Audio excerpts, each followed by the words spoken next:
Hello friends, कैसे हैं आप लोग। आज हम लोग पढ़ेंगे एमए रूरल डेवलपमेंट एमआरडी 103 के खंड 1 में इकाई 1 ग्राम विकास के लिए योजना, जिसमें आज हम आप लोग के लिए लेकर आए हैं ग्राम विकास के लिए योजना में संसाधनों का अभिप्राय। तो वीडियो स्टार्ट करने से पहले जो भी फ्रेंड्स हमारे चैनल पे नए आए हैं कृपया चैनल को सब्सक्राइब कर ले और बेल आइकन को प्रेस कर दे, ताकि जो भी लेटेस्ट वीडियो हमारे चैनल पे आए वो सबसे पहले आपको मिल सके। तो आइए ज्यादा टाइम को न लेते हुए चलते हैं अपने टॉपिक पर, संसाधनों का अभिप्राय। तो आइए वीडियो को स्टार्ट करते हैं। किसी भी विकासशील देश में सदा मुख्य समस्या संसाधनों की होती है। अनिवार्यतः ये तीन किस्म की समस्याएं होती है। पहला मनुष्य, दूसरा धन और तीसरा सामग्री। जहां तक वित्त का संबंध है, योजनाकारों को देश के अंदर ही कर प्रयासों और बाजार ऋण की आदि की वित्तीय संसाधन जुटाने तथा निर्यात, प्रेषित धन, ऋण और सहायता ऋण के बीच तालमेल सुनिश्चित करना होता है। इन संसाधनों को ध्यान में रखकर योजनाकार को मांगों को पूरा करने तथा देश के लिए निर्धारित सभी उद्देश्यों को यथासंभव अधिक से अधिक समायोजित करना होता है। जहां तक अपेक्षित जनशक्ति का संबंध है, इसकी भी योजना सावधानी पूर्वक बनानी होती है और आधार स्तर पर ऊपर से उच्चतम तकनीक स्तर तक मानव संसाधन विकास के लिए आवश्यक प्रबंध करने होते हैं। संसाधन का तीसरा पहलू विकास प्रक्रिया को मूर्त रूप देने के लिए अपेक्षित सामग्री है।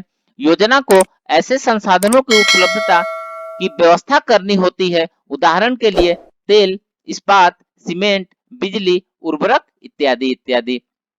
इसलिए योजना के माध्यम से लोगों की मांगों को पूरा करने के प्रयास करते समय योजनाकार यह सुनिश्चित करता है कि आधारित संरचना और समर्थन के निर्माण के लिए अपेक्षित सामग्री की योजना भी साथ साथ बनाई जाती है और मुहैया भी कराई जाती है।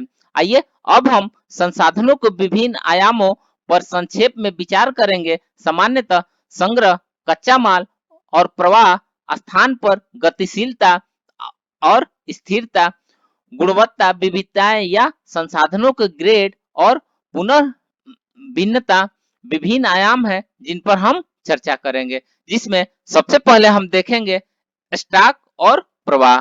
किसी भी नियत समय पर विद्यमानों के संसाधनों की मात्रा स्टॉक है।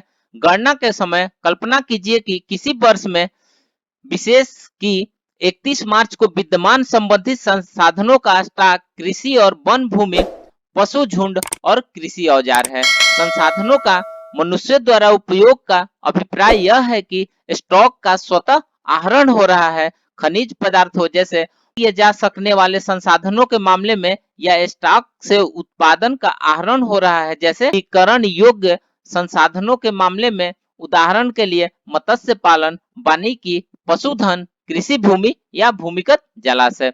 स्टॉक पर स्वतः किसी भी प्रकार का आहरण या स्टॉक से उत्पादन के आहरण को प्रवाह माना जाता है। दूसरे शब्दों में संसाधन की मात्रा या कालावधि के दौरान संसाधनों से उत्पादन की गई कोई भी आहरण या उपयोग प्रवाह कहलाता है। उदाहरण के लिए यदि कृषि भूमि वैचारिक दृष्टि से स्टॉक है तो भूमि से उत्पादन प्रवाह संकल्पना है। आइए हम इसका दूसरा उदाहरण लें। कल्पना कीजिए कि वर्ष के शुरू में कुछ धन बैंक में जमा किए। यह जमा धन स्टॉक है, पूंजी निधि है। यदि आपको माना कि वर्ष के अंत में कुछ धन की जरूरत हो तो आपके सामने दो विकल्प है, पूंजी निधि, स्टॉक या मूलधन। कुछ हिस्सा निकाल ले या मूलधन पर अर्जित एक वर्ष के ब्याज हिस्सा या पूरी राशि निकाल ले। यदि आप पहला विकल्प चुनते हैं तो निकाली गई राशि स्टॉक से प्रवाह है। यदि दूसरा विकल्प चुना जाता है तो यह उत्पादन से प्रवाह है।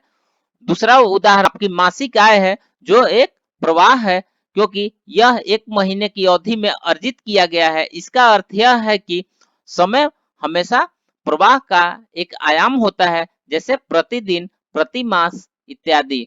स्टॉक हमेशा निश्चित समय के आधार पर निर्धारित किया जाता है। आइए नेक्स्ट देखते हैं स्थान में गतिशीलता। अधिकांश प्राकृतिक संसाधन निश्चित स्थान पर उपलब्ध होते हैं क्योंकि मानव प्रणाली द्वारा उनका उपयोग उन्हीं स्थानों पर करना होता है जहां वे पाए जाते हैं। कृषि भूमि, मत्स्य स्थल, वन, चारागाह, खान, जलाशय और नदियां ये सभी निश्चित स्थान पर होते हैं और अंचल संसाधन होते हैं, परंतु कुछ संसाधन जैसे पशु और श्रमिक पारिस्थितिकी और सामाजिक कारकों के दबाव में सचल है। अधिकांश मानव निर्मित पूंजीगत संसाधन, विशेषकर विनिर्मित उत्पादन बहुत अधिक सचल है। विकास संबंधी योजना की दृष्टि से संसाधनों की सापेक्षिक सचलता के आधार पर उनका वर्गीकरण करना आवश्यक है।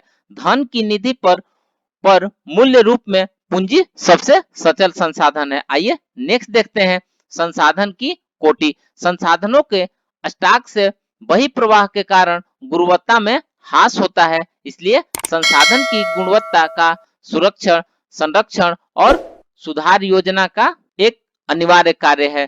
तदनुसार गुणवत्ता और कोटि के आधार पर संसाधनों को वितरण की जानकारी होना किसी भी योजना एजेंसी के लिए सबसे पहली आवश्यकता है। इसलिए उपयुक्त स्तर पर योजना का अनिवार्य कार्य योजना के आधार पर वर्ष में विद्यमान संसाधनों के स्टॉक का लेखा जोखा तैयार करना है।